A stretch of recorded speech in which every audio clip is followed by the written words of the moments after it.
Tinawagan naman daw ni dating Pangulong Rodrigo Duterte si retired Police Colonel Roy Nagarma ilang araw matapos madawit sa umano'y reward system ng drug war. Muli namang humarap sa pagdinig ng Quadcom ang dating opisyal ng NAPOLCOM na sinasabing namuno sa task force sa pagpatay sa mga drug suspect noon.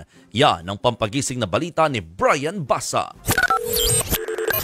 Muling humarap kanina sa pagdinig ng House Quad Committee si dating NAPOLCOM Commissioner Edilberto Leonardo. Siya ang itinuturong nanguna sa di umunoy pagpapatupad ng Davao Model ng War on Drugs sa buong bansa. Pag-amin ni Leonardo.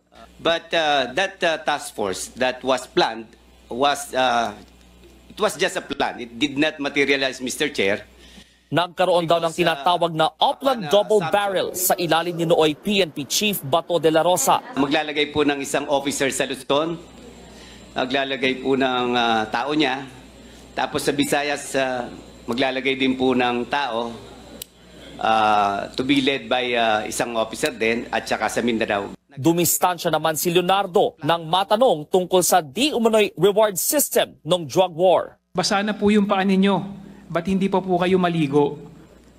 Meron po ba? Meron o wala po bang reward system nung panahon ng war on drugs ng dating Pangulong Duterte? Based on my personal knowledge, wala po akong alam.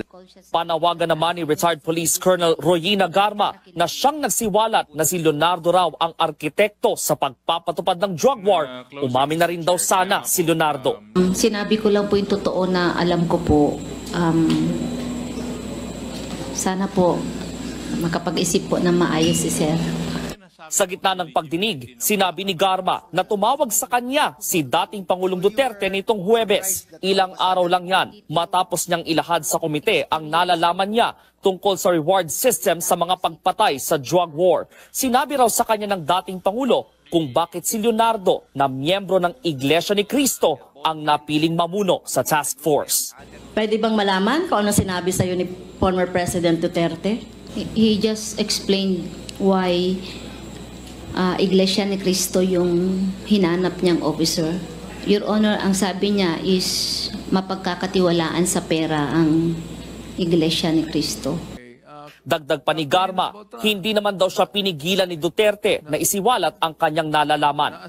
Samantala, na-cite in contempt naman si Police Captain Kenneth Albotra dahil sa di umunoy pagsisinungaling. Siya ang itinuturo ni Garma na isa sa mga pumatay kay dating Tanawan City, Batangas Mayor Tony Halili noong July 2018. Paratang na itinanggi ni Albotra. Tinitingnan din kung konektado ang pagpaslang kay Halili sa pagpatay sa isa pang alkalde ng Los Baños, Laguna na si Cesar Perez noong December 2020. Depensa naman ni Albotra, nasa Cebu City na siya noon.